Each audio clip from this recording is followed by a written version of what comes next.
Find opportunities in life. अवसर जिंदगी में कैसे ढूंढें, कैसे पता करें। दोस्तों, आपने सुना होगा, अक्सर सुना होगा, यार मैं तो बहुत मेहनती था लेकिन मुझे मौके नहीं मिले लाइफ में। तो मौके कैसे ढूंढे जाएं, कैसे क्रिएट किए जाएं। दोस्तों, अपॉर्चुनिटीज के साथ में, मौके के साथ में समस्या क्या होती है, ये कभी बता के नहीं आते कि हम अपॉर्चुनिटीज हैं।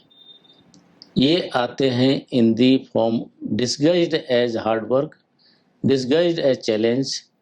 तो होता क्या है कि हम उसको चैलेंज समझ के, हार्ड वर्क समझ के, हम उसको अपनी लाइफ में अपनाना नहीं चाहते। जब हम अपनाने नहीं चाहते तो वो अपॉर्चुनिटी हमारी लाइफ में आ नहीं पाती हैं। फिर बाद में हम बोलते हैं कि हमको अपॉर्चुनिटीज नहीं मिली। आप देखेंगे, जिन लोगों ने लाइफ में अपॉर्चुनिटीज क्रिएट की हैं, अपॉर्चुनिटी बनाई हैं, उन्होंने उन चीज़ों से शुरू किया था जो अपॉर्चुनिटी कभी दिखती ही नहीं थी। आप देखेंगे, बड़े बड़े जो प्रोडक्ट होते हैं, बड़े बड़े इन्वेंशंस होते हैं, बड़ी बड़ी आज की जो कंपनीज हैं, दे स्टार्टेड विद समथिंग। उस टाइम वो अपॉर्चुनिटीज नहीं दिखती थी, लेकिन धीरे धीरे धीरे धीरे धीरे जब उस रास्ते पे चलते हैं तो वही अपॉर्चुनिटीज लगनी शुरू होते हैं। ऐसा नहीं कि एकदम अपॉर्चुनिटी क्रिएट हो जाती है। दोस्तों, अगर आप देखना चाहें तो जो खदान होती है, सोने की खदान होती है, अगर आप उसमें ढूंढना चाहें सोना कहाँ है, वो सोना कहीं मिलता नहीं, दिखता नहीं है। क्या दिखता है? एक ग्रीन लम्प्स दिखते हैं। अगर आप डायरेक्टली सोने की सर्च करते फिरेंगे, जो माइनर है, जो खदान वाला इंसान है, उसको बोलेगा मुझे तो सोना ही देखना है।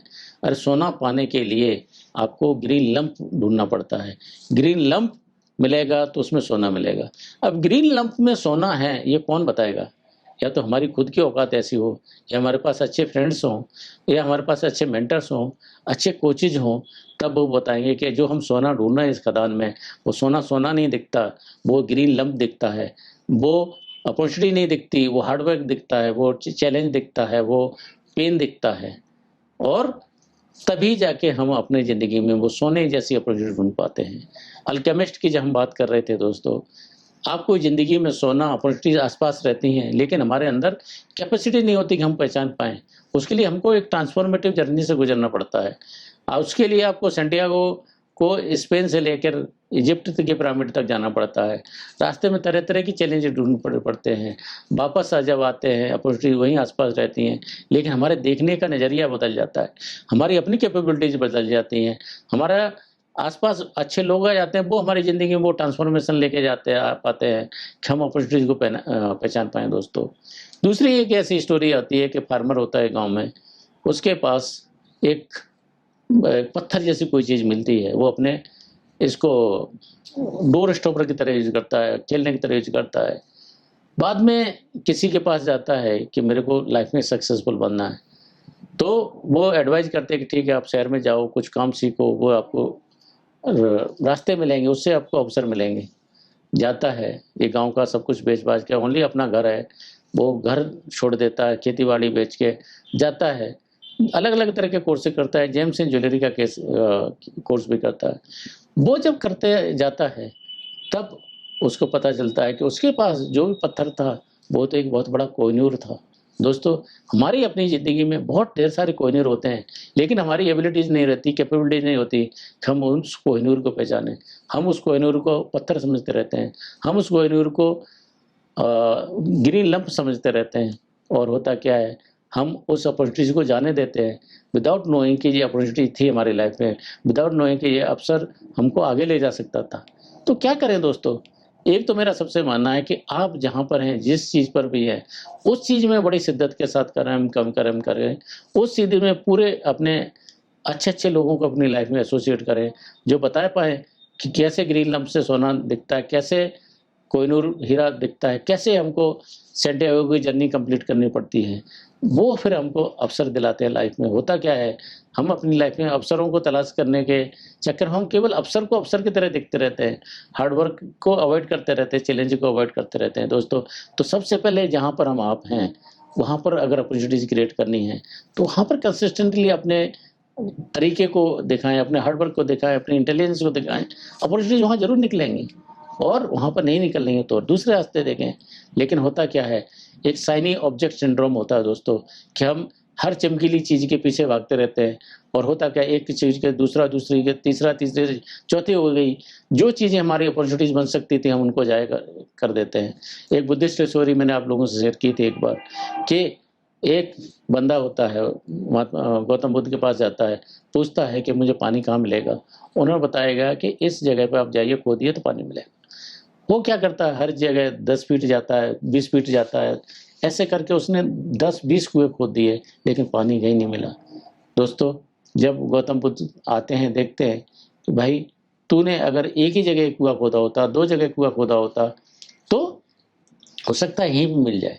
लेकिन होता क्या है कि हम we are so much obsessed with quick fixes, we are so much obsessed with shiny syndrome कि हम एक से दूसरा, दूसरे से तीसरा, तीसरे से चौथे पे चले जाते हैं। दोस्तों, हम ये नहीं बोलते कि अपने लाइफ में ऑप्शंस दूसरे नहीं एक्सप्लोर करने चाहिए, लेकिन जो ऑप्शंस हैं हमारे पास, जो रास्ता हैं, जो हमारे पास आज अवसर हैं, उनको ढूँढना और उस हद तक अपने आप को अप्लाई करना कि वो अवसर में कन्वर्ट कर पाएँ। दोस्तों, एक और जो कांसेप्ट आता है, वो आता है आपदा में अवसर। क्राइसिस जब हमारे पास आती है, उसमें अपॉर्चुनिटी ढूँढना। होता क्या है कि क्राइसिस आती है, हमारा प्रीफ्रंटल कॉर्टेक्स काम करना बंद हो जाता है। काम करना बंद हो जाता है, हम इतने इमोशनल हो जाते हैं कि हम रास्ते देख नहीं ही पाते। होता क्या है कि दोस्तों, जब भगवान एक रास्ता हमको बंद करता है, तो 10 और रास्ते खोलता है। लेकिन we are so much obsessed with the door कि हम उधर ही देखते रहते हैं, दूसरे दरवाजे की तरफ देखते ही नहीं दोस्तों। तो लाइफ में अपॉर्चुनिटीज़ अगर हमने लानी है, क्रिएट करनी है, तो सबसे पहले कि हमारे अंदर मेहनत करने की कैपेसिटी होनी चाहिए, हमारे अंदर ट्रांसफॉर्मेशन की कैपेसिटी होनी चाहिए, हमने आपको सैंटियागो की जर्नी की तरफ लेके जाना चाहिए, हमने आपको एक डेडिकेटेड डिसिप्लिन होकर काम करना चाहिए और छोटे-छोटे एफर्ट्स के नहीं छोड़ने चाहिए, शाइनी सिंड्रोम के चक्कर में नहीं फँस जाना चाहिए। उसके बाद आपको लगता है कि हाँ, यहाँ एकदम मैंने 100% ट्राई कर लिया, अब इसमें कुछ रास्ता नहीं है। लेकिन ऐसा नहीं कि आपने ग्रीन लैंप देखा और उसको फेंक दिया, नहीं। अगर आपको नहीं आता तो आप ऐसे लोगों से एसोसिएट हो पाएँ, जो आपको बताएँ ये ग्रीन लैंप नहीं है तो सोना है। तो दूसरी चीज़, अगर मॉडर्न कॉन्टेक्स्ट में हम बात करते हैं अपॉर्चुनिटी ढूँढने की, तो अगर हम देखते हैं कारपोरेट में वो लोग सक्सेस हुए जिन्होंने कस्टमर्स को डीप इनसाइट को समझा है, कस्टमर की साइकोलॉजी को समझा है और उस चीज़ को अगर हम समझ पाते हैं, तो आप देखते हैं अगर कस्टमर की नीड है, अगर क्लाइंट की नीड है, अगर समाज की नीड है, आप कितने ही स्केल पे करेंगे, तो बड़े-बड़े जो अमेज़न जैसे जो कॉर्पोरेशन जायंट बने हैं, कैसे बने? पहले उन्होंने देखा कि देयर इज़ नीड कि हम बुक्स बेच सकते हैं। अभी आज के डेट में देखेंगे, पोस्ट पैंडेमिक कितने स्टार्टअप आए, उन्होंने कैसे सक्सेसफुल हुए कि उन्होंने क्लाइंट की नीड्स को समझा और नीड्स को समझ के उन्होंने उसको अपॉर्चुनिटीज़ में कन्वर्ट किया। तो दोस्तों, अवसर कैसे मिलें, अवसर को कैसे क्रिएट करें? तो अगर इसको क्रक्स में जाना चाहते हैं, तो पहली चीज़ तो अवसर पहचानने के अंदर हमारी अपनी औकात है, हमारी अपनी एबिलिटीज़ है, हमारी अपनी कैपेबिलिटीज़ हैं कि नहीं। दूसरी चीज़, अगर नहीं है तो ऐसे लोगों से एसोसिएट हो। तीसरी, हमारी जो कस्टमर्स की देखने की जो क्षमता है, उनको देखने की एबिलिटी है, डीप इनसाइट है कि नहीं हमारे पास। और कभी भी ये नहीं सोचें कि हमको सब कुछ आता है। अगर आपको ज़रूरत है, हेल्प लें। तो अगर ये सब चीज़ें हमारी लाइफ में हम इनकलकेट कर पाते हैं, हमारे पास अवसर आएँगे और एक अवसर फॉर सम रीज़न निकल भी गया तो उसके पीछे रोते नहीं रहें। God will give you another opportunity. लेकिन होता क्या है कि हम अपॉर्चुनिटी जब आती है तो आँख बंद कर लेते हैं, हम दूसरी तरफ देखते रहते हैं और होता है कि अपॉर्चुनिटी आके हमारे सामने से निकल जाती है और हम उसको अपॉर्चुनिटी को थ्रेट की तरह देखते रहते हैं, चैलेंज की तरह देखते रहते हैं और अपने आप को उस स्ट्रगल से बचाते रहते हैं, उस चैलेंज से बचाते रहते हैं। तो हमारी लाइफ में भगवान सबको चांस देता है लाइफ में अपनी एबिलिटीज़ को, अपने लक को प्रूव करने का। होता क्या है कि हम शॉर्टकट्स के ज़रिए हम दूसरे कंफर्ट के चक्कर में, दूसरे प्रोफेशनल के चक्कर में उस अवसर को नहीं हम अपनी ज़िंदगी में ले पाते। दोस्तों, आपदा में भी अवसर ढूँढें, दूसरे अपनी ज़िंदगी में ढूँढें, अपने आप को विजिलेंट रखें, अपने आप को अवेयर रखें और ऐसे अपॉर्चुनिटी रिच एरिया के आसपास रहें। दोस्तों, अगर एक बंदा जहाँ पर एक से अफ्रीकन कॉन्टिनेंट में जन्मा है, एक बंदा यूरोप में जन्मा है, एक बंदा अमेरिका में जन्मा है, तो आपको क्या लगता है अपॉर्चुनिटी किसको ज़्यादा मिलने वाली है? बट नेचुरल है जो अपॉर्चुनिटी रिच एरियाज़ के आसपास हैं, तो कोशिश करें कि अपॉर्चुनिटी एरियाज में रहें। आप देखें लोग माइग्रेट करते हैं, किस लिए माइग्रेट करते हैं कि अपॉर्चुनिटी एरियाज के आसपास पहुंचे। अपॉर्चुनिटीज की प्लेंटी होगी तो चांसेस है कि आपको भी कुछ मिलेगा, और स्कैसिटी है, अबंडेंस है नहीं तो आपको भी क्या मिलने वाला। आपके अंदर एबिलिटी है, क्षमता है, सब कुछ है, लेकिन आप अपॉर्चुनिटी मिलती नहीं है। तो यहाँ पर जब प्रिपरेशन अपॉर्चुनिटीज जब मिल जाती है, जब हमारी रेडीनेस और अपॉर्चुनिटी मिल जाती है, तो हमको सफलता का एक जो कॉकटेल होता है वो मिलता है। तो अपने आसपास देखें, विजिलेंट रहें, पता करें, और कहीं ना कहीं हमारे अपॉर्चुनिटीज आएंगे। बस वो ग्रीन लंप को देखें, उस कोहिनूर को देखें, और सेंटियागो की जर्नी की तरह अपने आप में आगे बढ़ते रहें। सफलता जरूर मिलेगी, अवसर जरूर मिलेंगे। With this I take your leave, stay blessed, and God gives you many opportunities in life to succeed in life. Thank you, Jay.